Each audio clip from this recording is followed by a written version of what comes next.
Good morning. Today is Tuesday, March 31st. Today I have a special guest. This is Ellie. She's getting camera shy, I guess. That's our dog. Just got back from our morning walk and she's just going to her bed. I guess she's not much of a special guest. All right, well, I hope you guys are having a good day so far. Being stuck inside a lot and, operating in a very different way than we normally do, it's really important to stay active. So our family is going on walks at least twice a day, once in the morning and once in the afternoon. And I also try to get a workout in once a day. So what are you guys doing to stay active? Are you taking breaks in between activities and doing jumping jacks? Are you doing any video workouts? Are you taking walks or going on runs even? Share with us what you've been doing to stay active, because it's so important, not just for our physical bodies to stay healthy, but also for our minds, burning off some of that extra steam and getting out of the house or moving our body more. It's just really good for us. So when we were out on one of our walks yesterday, actually, I came across a huge patch of moss, and it reminded me of Robert the moss that we had in class. Now, I foolishly had thrown Robert the moss away because he was all dried up and brown, and I didn't know, but mosses can dry up and still be alive. They go dormant. And there's even a type of moss that can be dormant for 19 years. So just add water and it will turn green again. I think that is pretty cool. So anyways, when I was out, I ended up grabbing some moss. So here we have Robert Jr.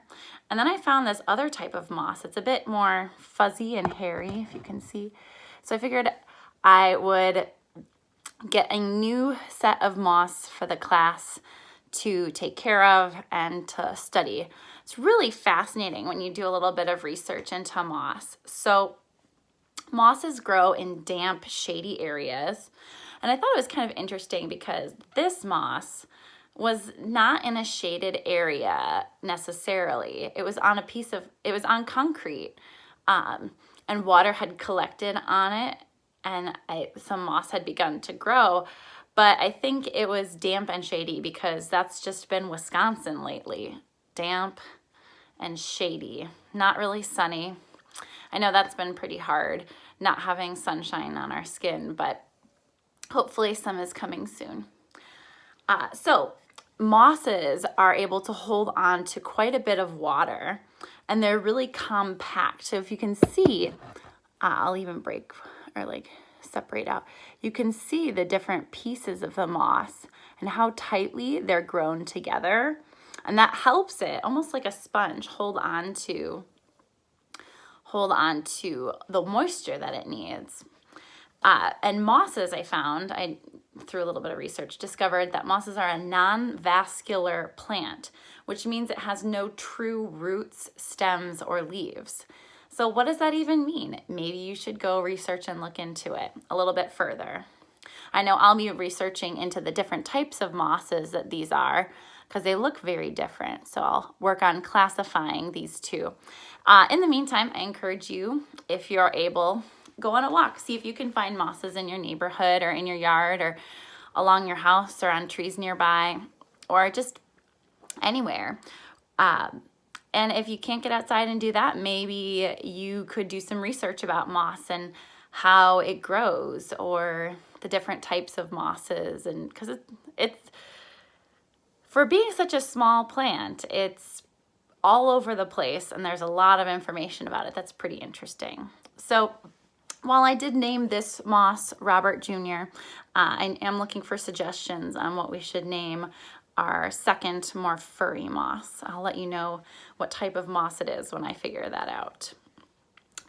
And that's all for today. I want to remind you that at 2 o'clock we have our Zoom meeting. We would love to see some faces and connect with, have an opportunity to connect because it's been a while since we've all seen each other. And remember, at that meeting, we'll be going around doing some positive sharing like we do before class council.